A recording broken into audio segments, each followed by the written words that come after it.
wabarakatuh. Waalaikumsalam warahmatullahi wabarakatuh. Innal hamdalillah nahmaduhu wa nasta'inuhu wa nastaghfiruh wa na'udzu bihi min shururi anfusina wa min sayyiati a'malina. Man yahdihillahu fala mudilla lahu wa man yudlilhu fala hadiya lahu. Asyhadu an la ilaha illallah wahdahu la syarika lahu wa asyhadu anna Muhammadan 'abduhu wa rasuluh. A'udzu billahi minasyaitonir rajim. Ya ayyuhalladzina amanu ittaqullaha haqqa tuqatih wa la tamutunna illa wa antum muslimun. Wa ba'du. Jemaah salat maghrib dan salat isya Masjid Al-A'raf, hayakumullah subhanahu wa ta'ala. Semoga Allah senantiasa melimpahkan rahmat, kasih sayangnya, taufiknya, hidayahnya, pertolongannya, sehingga apapun aktivitas kita yang nanti muaranya adalah ibadah, semoga dipermudah dan dianggap amal solih, dicatat kebaikan di sisinya. Amin Allahumma amin. Jemaah, bismillahirrahmanirrahim. Allah subhanahu wa ta'ala berfirman dalam surah Al-Hujurat, dalam potongan ayatnya, a'udzubillahi minasyaitonirrajim, innamal mu'minuna ikhwah, yang artinya sesungguhnya hanyalah orang-orang mukmin itu semuanya satu sama lain, laki dan perempuan, perempuan dengan perempuannya, laki dengan lakinya, yang muda dengan yang muda ataupun dengan yang lebih tua, ikhwah, semuanya bersaudara. Pada potongan ayat tersebut Allah Subhanahu wa taala menjelaskan bahwa semua orang mukmin itu pada dasarnya, pada hakikatnya bersaudara satu sama lain. Ya. Kemudian pada potongan ayat berikutnya Allah Subhanahu wa taala memberikan perintah agar persaudaraan itu menuai rahmat, menuai kasih sayang, ya, menuai cintanya Allah Subhanahu wa taala. Dengan apa caranya? Maka Allah Subhanahu wa taala berfirman dalam potongan ayat berikutnya, wa aslihu baina akhawaikum, aslihu baina akhawaikum, dan perbaikilah, ya, persaudaraan kalian itu, hubungan persaudaraan kalian itu. Artinya bersaudaralah dengan persaudaraan yang baik, ya. Yang dibahas di dalamnya adalah tentang kebaikan dalam agama Islam. Lebih condong kepada kebaikan, lebih condong kepada albirru wal ihsan. Fa aslihu baina akhawaikum, fa aslihu, maka perbaikilah, baina akhawaikum, di antara hubungan persaudaraan kalian. Kemudian wattaqullaha, dan landasilah dengan takwa kepada Allah Subhanahu wa taala, la'allakum turhamun, supaya kalian itu menjadi orang-orang mukmin, menjadi orang-orang beriman yang mendapat rahmatnya Allah Subhanahu wa taala. Jemaah sekalian, dari potongan ayat yang tadi kita bisa memahami bahwasanya tanpa perlu disampaikan, ya, atau diucapkan kembali, sebenarnya antar mukmin, muslim dengan muslim yang lainnya, mukmin dengan mukmin yang lainnya itu sudah bersaudara. Allah Subhanahu wa taala sendiri yang sudah menegaskan hal itu dalam ayat yang tadi. Nah, dan agar persaudaraan itu diberkahi, ya, dirahmati oleh Allah Subhanahu wa taala, maka hendaklah persaudaraan itu dihiasi dengan kebaikan-kebaikan, kemudian dilandasi dengan takwa. Nah, berangkat dari ayat ini, para jemaah sekalian, ya, kita akan mencoba kembali membahas, ya, adab dalam bersaudara karena Allah Subhanahu wa taala. Adab berteman, adab menjalin persaudaraan karena Allah Subhanahu wa taala, di mana di antara adab-adabnya yang sudah kita lalui pada pembahasan sebelumnya, ya, di antaranya yang pertama, menjadikan orang yang hendak kita jadikan saudara itu, ya, adalah orang yang berakal, Jadi kalau mau mencari saudara, carilah saudara yang berakal, karena tidak ada kebaikan pada persaudaraan dengan orang yang mohon maaf sedikit ilmunya. Nanti arah persaudaraannya tidak pada kebaikan. Kemudian yang kedua, keduanya itu harus sama-sama mempunyai akhlak yang baik, husnul khuluq. Antara si A dan si B harus mempunyai akhlak yang baik, perangai yang baik, perilaku yang baik. Karena perilaku yang baik itu menunjukkan sempurnanya iman seseorang. Sebagaimana Rasulullah SAW bersabda, "Inna min akmalil mu'minina imanan ahasinukum khuluqa." Mukmin yang paling sempurna imannya adalah yang paling bagus akhlaknya. Lalu yang ketiga, taqiyan, bertakwa, dilandasi dengan takwa. Takwa itu dijelaskan oleh para ulama bahwa takwa itu adalah melaksanakan apa yang Allah perintahkan dan meninggalkan apa yang Allah larang. Lalu yang keempat, mulaziman, komitmen kepada Alkitab, yaitu Al-Quran dan As-Sunnah. Jadi persaudaraannya tidak bisa tidak melanggar, tidak melenceng dari koridor hukum-hukum atau syariah yang Allah tetapkan dalam kitabnya dan juga yang ditetapkan oleh Rasulullah SAW dalam sunnahnya. Lalu kemudian jemaah sekalian, ternyata dalam persaudaraan karena Allah ini ada beberapa hak yang harus dipenuhi supaya persaudaraannya ini benar-benar diterima, ya benar-benar karena Allah Subhanahu wa Ta'ala. Kita lanjutkan jemaah sekalian, ini yang akan kita coba kaji. Bismillahirrahmanirrahim. Melanjutkan dari pembahasan yang sebelumnya. Hak yang ketiga ya, yang harus dipenuhi oleh masing-masing saudara mukmin, oleh seorang mukmin terhadap saudaranya. Saya ulangi, mohon maaf. Hak yang ketiga dalam bersaudara karena Allah yang harus dipenuhi oleh seorang mukmin terhadap saudara mukminnya, ya, an yakuffa anhu lisanahu illa bi khair, ya, menahan lisannya, ya, artinya tidak membicarakan temannya, ya, illa bi khair, kecuali untuk membicarakan tentang kebaikannya. Jadi seorang mukmin dengan mukmin yang lainnya itu tidak saling menghibah, tidak saling membicarakan kejelekan-kejelekannya, tidak saling membicarakan aib-aibnya. Oleh karena itu, ya, maka seorang mukmin itu dilarang dengan keras, ya. Bahkan sampai ada ayat yang dengan jelas mengatakan, janganlah kalian saling menghibahi, janganlah kalian berghibah satu sama lain. Dan khitabnya, tujuan ayat tersebut kepada kaum mukmin. Oleh karena itu, berdasarkan poin yang ketiga ini, jadi seorang mukmin dengan mukmin yang lainnya itu tidak boleh saling menyebutkan aibnya, baik ketika orangnya ada, baik ketika ada orangnya maupun tidak ada orangnya. Kemudian tidak membuka rahasia-rahasianya. Ini juga termasuk adab. Dalam kitab Riyadhus Shalihin ada beberapa hadis yang menunjukkan keutamaan, ya, adab dalam menjaga rahasia.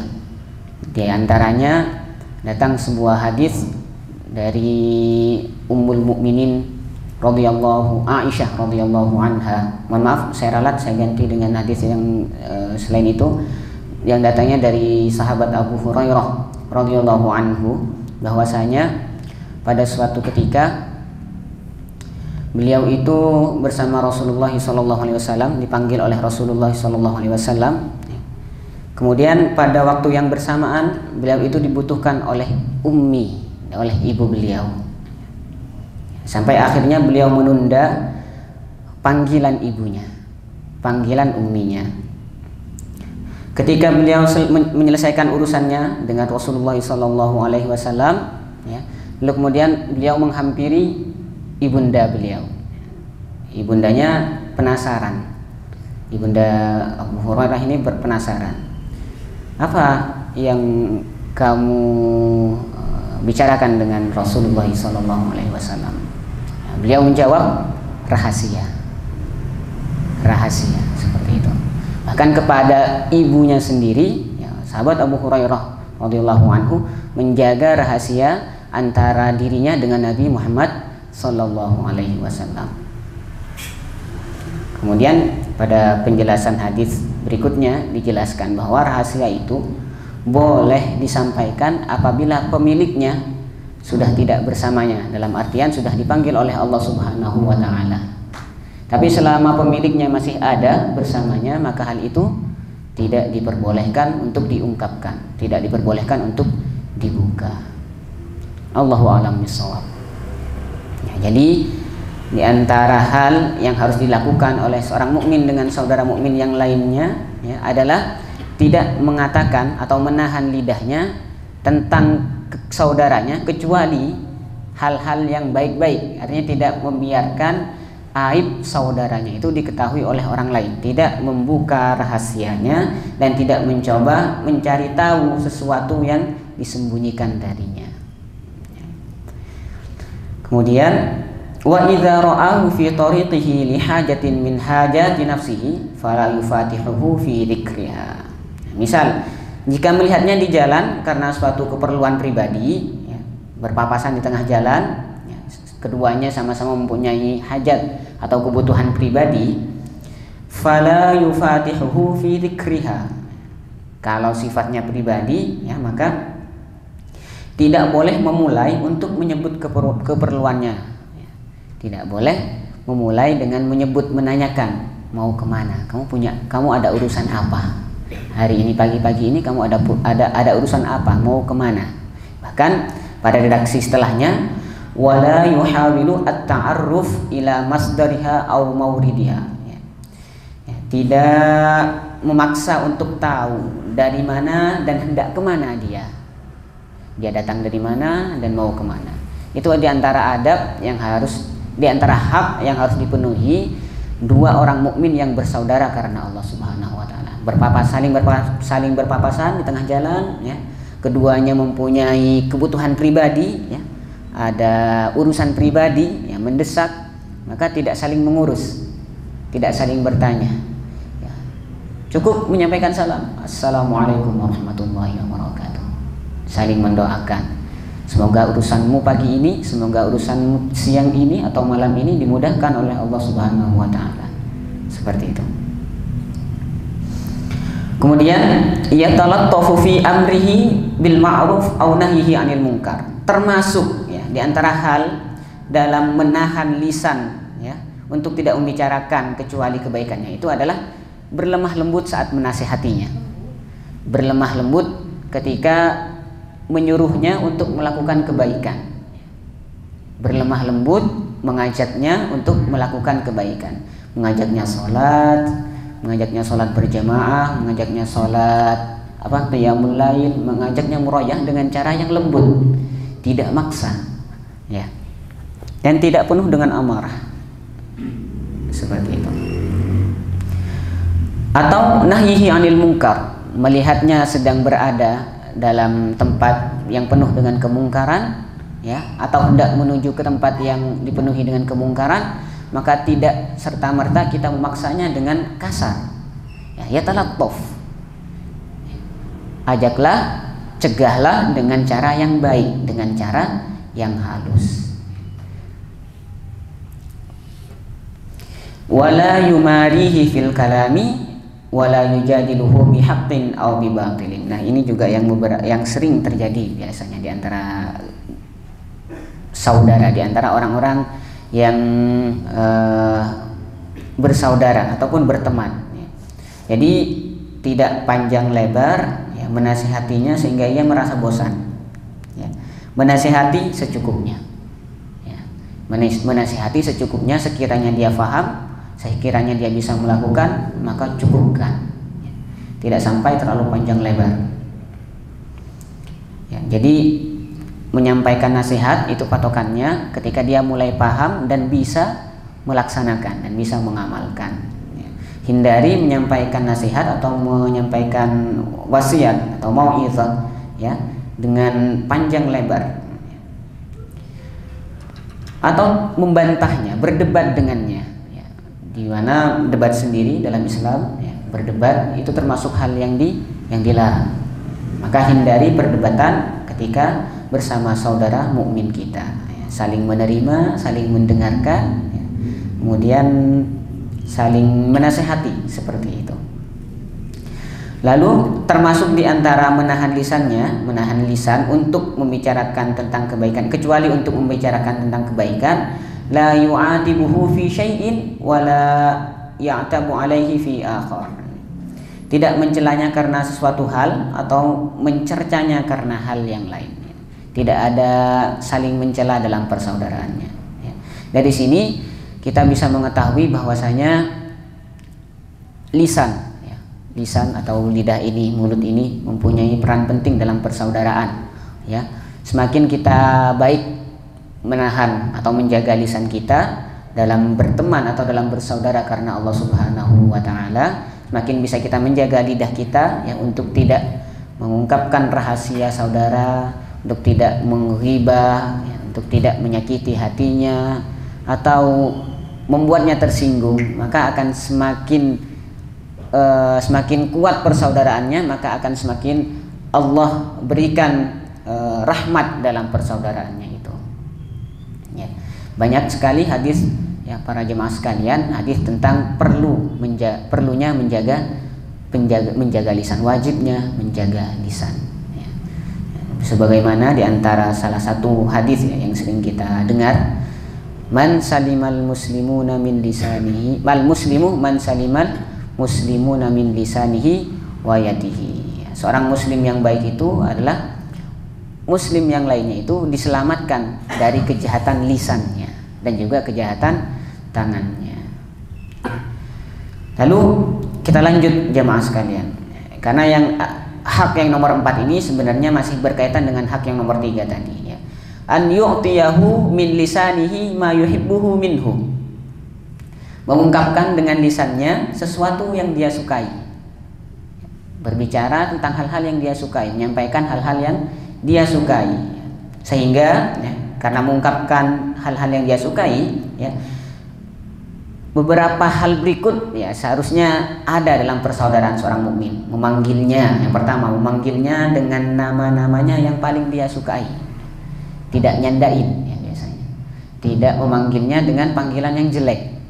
Ini sering kita jumpai ya, di antara para siswa, kadang di antara para anak-anak, kadang ya memanggilnya dengan nama yang tidak baik, sering ya, karena keunikannya. Ada dulu di sekolah yang lama itu ya, karena secara fisik ya, karena secara warna kulit dia agak berbeda ya, lalu dia dipanggil oleh temannya itu dengan panggilan Ambon ya. Dipanggil dengan panggilan Ambon. Ada juga dulu yang pernah dipanggil dengan sebutan, mohon maaf, ini mungkin tidak ada nih di daerah Jawa, telur kelap ya. Kilat ya, telur kelap, karena mempunyai, mohon maaf ya, mempunyai kepala yang, mohon maaf, tidak tumbuh rambutnya atau gundul, maka disebut telur kelap seperti itu. Ada dulu yang bahkan disebut pentol, nauzubillah ya. Padahal namanya itu bukan demikian, namanya bagus-bagus ya. Fathur Rahim ya. Abdullah Nail Firdaus ya. Hamba Allah yang meraih kenikmatan surga Firdaus. Ada yang bernama Liyuzakki Fuadi ya. Tapi dipanggil dengan panggilan yang tidak baik, yang tidak pantas. Padahal nama itu diberikan ya untuk mengangkat derajatnya ya. Nama dalam bahasa Arab apa bahasa Arabnya nama? Ismun ya. Dalam bahasa Arab sama yasmi sumuwan itu artinya naik, tinggi, samaun langit yang ada di atas. Jadi sebenarnya ismun atau nama orang itu diberikan untuk mengangkat derajat orang tersebut. Jika dia diberi nama dengan Abdul Rahim, Abdul Rahman, ya, Abdul Ghani, maka panggillah dengan nama yang ia sukai. Jangan dilecehkan, jangan diubah-ubah namanya. Begitu. Itu yang pertama, fayad'uhu bi ahabbi asma'ihi ilaihi. Tidak melecehkannya dengan cara memberikan panggilan yang tidak baik padanya. Ya. Kecuali misalnya nanti ada yang namanya dalam Arab itu, mohon maaf, dalam kaidah bahasa Arab itu ya, ada yang namanya isim alam. Ya, isim alam. Ya. Isim alam ini jenisnya ada 3 ya. Begitu ya Tafa ya. Jenis dari isim alam ini ada 3. Yang pertama ada alami isim, nama orang ya. Nama orang, semua nama orang disebut alami isim ya. Ismail, Ibrahim, Adam, Yusuf ya. Tafa, Gibran, Lutfi ya. Ini semuanya alami isim, nama orang. Junaidi, maksud saya Junaidi ya. Ini semuanya nama orang. Maka itu semua nama-nama orang ini termasuk kategori alami isim. Kemudian yang kedua ada alami laqab. Alam laqab ya, alami laqab yaitu julukan ya. Biasanya ada pada para ulama. Nah, julukan laqab-laqab yang seperti ini, laqab-laqab yang biasanya disematkan pada para ulama yang diperbolehkan. Nasirus sunnah contohnya. Apa artinya? Penolong sunnah, penegak sunnah ya, hujjatul Islam, pembela agama Islam ya, tidak diberikan julukan atau gelar-gelar yang lain ya. Abdul Butun misalnya, budaknya perut, hambanya perut ya, bagi orang yang suka makan. Tidak ya, hindari memberikan laqab yang seperti itu. Atau Abun Naum ya, ayahnya tidur. Setiap kali dia melihat bantal maka matanya akan tertutup ya, tidak boleh memberikan julukan yang seperti itu. Lalu julukan yang seperti apa yang diperbolehkan? Seperti yang tadi, Nasirus Sunnah, Hujjatul Islam ya. Kemudian apa lagi? Syekhul Islam ya, Syekhul Islam Ibnu Taimiyah, masyaallah ya, itu yang diperbolehkan. Memberikan julukan, memanggilnya dengan nama-nama yang ia sukai ya. Macam-macam ya sekarang ya. Kemudian yang ketiga ada alami kunyah. Alami kunyah itu biasanya adalah alam yang diawali dengan kata abun atau ummun ya. Contohnya seperti Abu Bakar As-Siddiq. Kemudian ummun, Ummu Kulsum ya. Abu Hafsah, Abu Hurairah, ini diperbolehkan. Ya. Intinya yang dibahas di sini, yang disinggung oleh muallif, oleh pengarang sahibu hadzal kitab, sahibu minhajil muslim adalah tidak memanggilnya dengan panggilan yang jelek. Ya. Kenapa hal itu dilarang? Karena di awal tadi sudah disebutkan ya, untuk menahan lidahnya ya, kecuali menyebutkan yang baik-baik dari saudaranya. Menahan lidahnya dari menyebutkan temannya itu, menyebutkan kejelekan-kejelekan saudaranya, harus ditahan ya. Karena ciri seorang muslim yang baik adalah seorang muslim yang bisa menyelamatkan saudara muslimnya dari kejahatan lisan dan juga kejahatan tangannya, seperti itu. Baik, kita lanjutkan. Nah, di antara hal yang termasuk mengungkapkan sesuatu yang disukai oleh saudara melalui lisannya adalah wa yadhkuruhu bil khairi fil ghaibati wal huduri, selalu menyebutkan kebaikan-kebaikannya baik ketika orangnya ada bersamanya ataupun tidak ada ya. Terus menyebutkan kebaikan-kebaikannya. Wah, si A hari ini berpuasa, puasa sunnah, semoga amal puasanya diterima Allah Subhanahu wa taala, dan semoga besok aku juga bisa meneladaninya. Insya Allah hari Kamis dia juga berpuasa, disampaikan. Yazkuruhu bil khairi fil ghaibati wal huduri. Kemudian yuballighuhu sana'an nasi alaihi, menyampaikan pujian-pujian orang lain kepadanya ya, terhadap dirinya. Jadi jika ada orang yang memujinya, disampaikan. Ya, hal-hal yang seperti itu insya Allah akan semakin mempererat hubungan persaudaraan ya. Kamu tadi dipuji orang karena kamu menguasai ilmu tajwid sehingga bacaan Al-Qur'anmu bagus, bahkan hafalanmu kuat. Alhamdulillah, ada seorang guru yang memujimu karena hafalanmu kuat makhrajnya, sifatnya bagus, disampaikan pujian orang lain. Kemudian la yastarsilu fi nushihi fayuqalqiluhu wa la yansahuhu amaman nasi fayafdahuhu. Menasihati tidak menasihatinya di depan orang banyak yang dapat mempermalukannya, tapi ya, menasihatinya dalam keadaan sendirian. Ya, dalam hal ini Imam Asy-Syafi'i rahimahullah, ya, Imam Asy-Syafi'i rahimahullah taala pernah berkata seperti ini, para jemaah sekalian.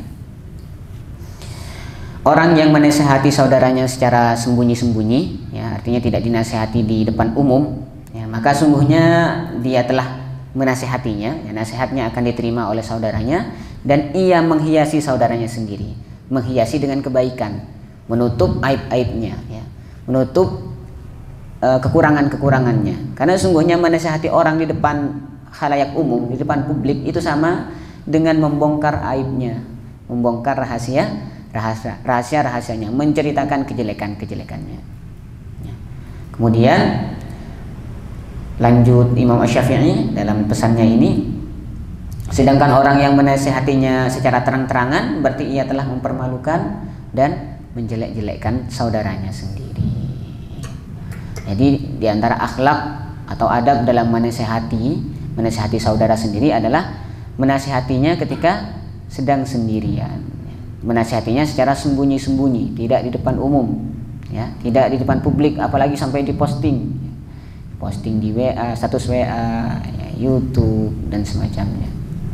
Nasihatilah secara sembunyi-sembunyi, karena tidak ada orang yang mau kalau dinasihati di depan umum, ya, tidak ada orang yang mau dibongkar kejelekan-kejelekannya, rahasia-rahasianya di depan umum, ya. Makanya oleh musannif disampaikan bahwa di antara, ya, mengungkapkan sesuatu yang disukai oleh saudara mukmin itu, ya, diantaranya dengan ini, ya, menasihatinya secara sembunyi-sembunyi, tidak menasihatinya di depan publik. Baik, kemudian poin yang kelima, hak yang harus dipenuhi oleh seorang mukmin terhadap saudara mukminnya, ya'fu an zallatihi, senantiasa memaafkan kesalahannya. Siapa manusia yang tidak pernah berbuat salah? Ya. Tidak ada manusia yang pernah yang tidak luput dari salah, tidak ada, ya. Semuanya pasti pernah berbuat salah. Ya. Makanya adab atau hak yang harus dipenuhi dalam persaudaraan karena Allah itu adalah memaafkan kesalahan saudaranya. Ya.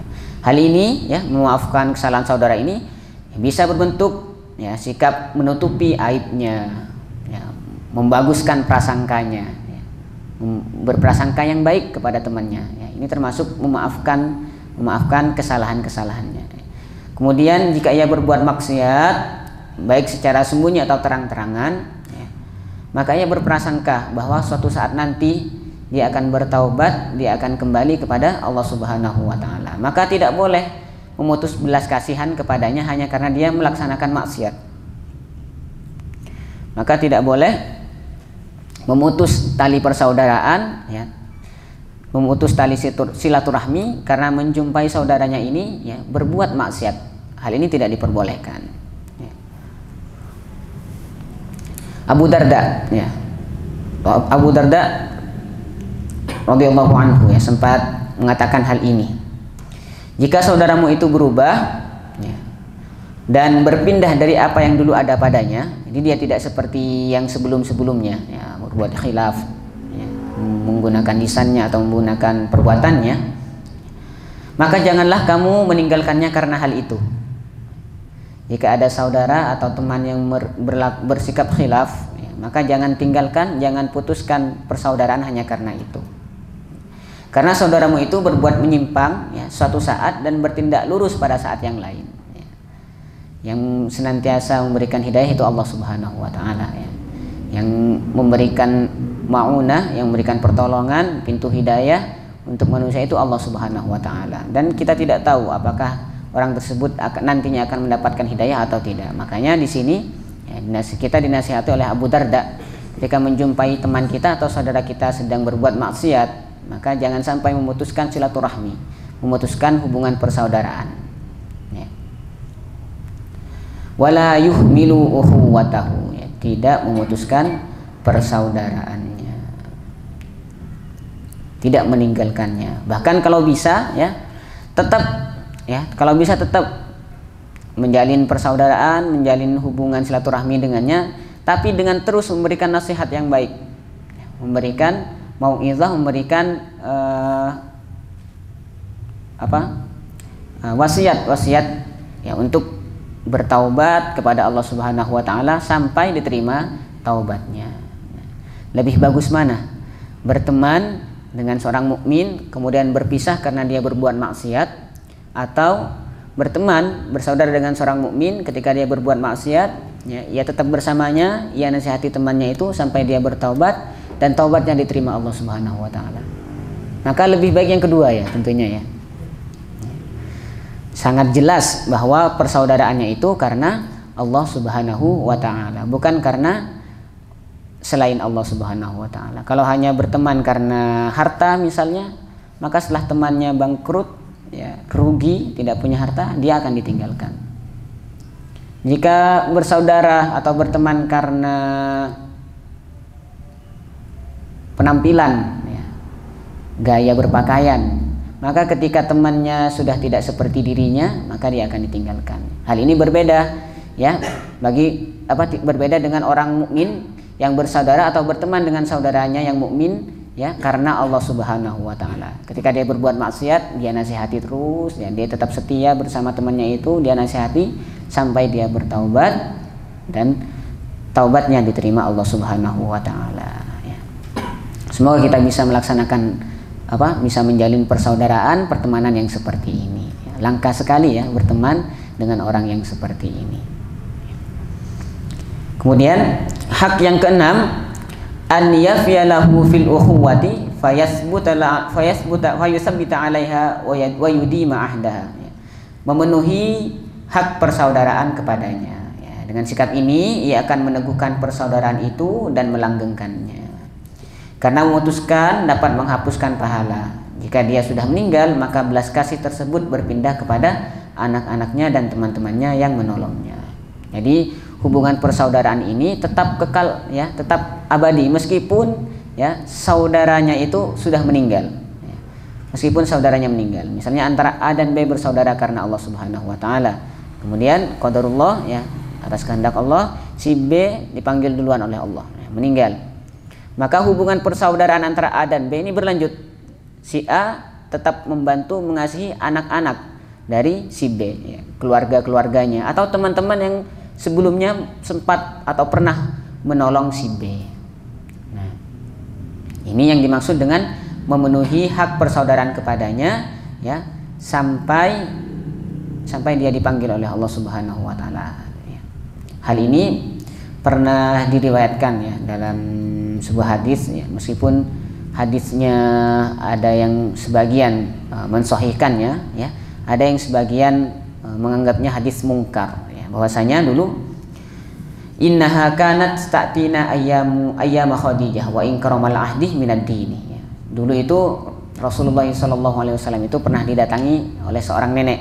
Nah, seorang nenek itu ya mendatangi Nabi Muhammad SAW di hari-hari waktu Khadijah ya, waktu Khadijah masih hidup ya, Khadijah radhiyallahu anha masih hidup. Kemudian memuliakan masa dulu itu artinya kalau ada orang yang pada masa lalu kita hormati ya, kita muliakan ya.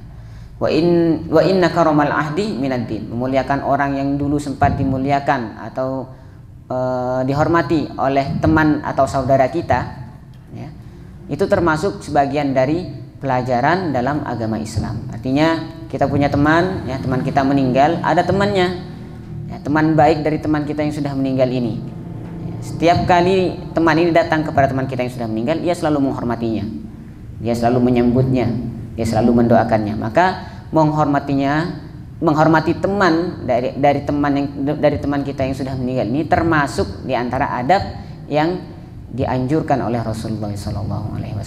Jadi seorang nenek dulu ya, ada seorang nenek yang datang pada Rasulullah. Nenek itu berteman baik dengan Khadijah radhiyallahu anha. Maka Rasulullah SAW juga memuliakan nenek tersebut. Jadi orang-orang yang mempunyai kaitan dengan saudara kita, dengan saudara mukmin kita itu juga dimuliakan. Baik.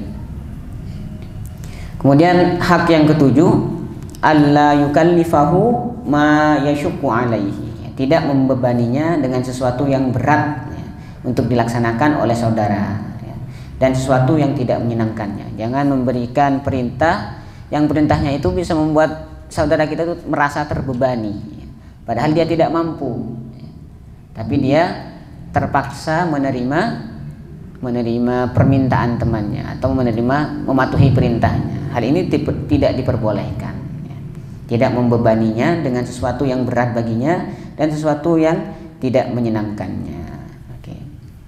Wa an la yuhammilahu ma la yartahu ma'hu fala yuhawilu an yastamidda minhu syai'an min jahin aw malin aw yalzimahu bil qiyam bi a'malnya. Salah satu bentuk contohnya itu adalah tidak berusaha mengambil sedikit pun jabatan atau harta darinya atau mengharuskannya mengerjakan beberapa pekerjaan. Tidak sering minta tolong. Rasulullah SAW juga jika untuk meminta bantuan sahabatnya itu jarang-jarang ya. Meminta bantuan sahabat beliau itu jarang-jarang. Jika ada pekerjaan yang bisa beliau lakukan sendiri, maka beliau lakukan sendiri. Tapi jika memang benar-benar dalam keadaan darurat, ya tidak bisa diselesaikan sendiri, barulah beliau meminta bantuan kepada para sahabat-sahabatnya. Kenapa hal itu tidak diperbolehkan? Karena pokok persaudaraan itu terjalin karena Allah Subhanahu wa taala. Jadi satu sama lain tidak boleh saling membebani. Ya, tidak boleh saling memaksa. Maka tidak seharusnya ya persaudaraan itu berpindah kepada selain Allah Subhanahu wa taala. Jadi bersaudara ya menjalin persaudaraan ya yang pada dasarnya pada tujuannya itu memanfaatkan, entah itu hartanya, memanfaatkan posisinya ya, berteman dengan penguasa ya. Memanfaatkan hubungan pertemanannya itu ya untuk memperoleh hak-hak istimewa dari temannya yang sedang memangku kekuasaan. Itu tidak diperbolehkan.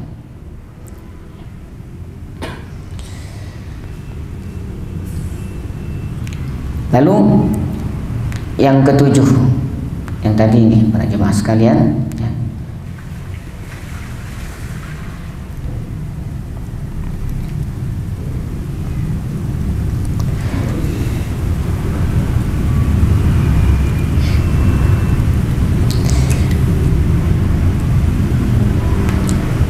Ada perkataan orang yang soleh ya, ahadu as-solihin pernah berkata, ana wa atqiya'u ummati bara'un minat takallufi.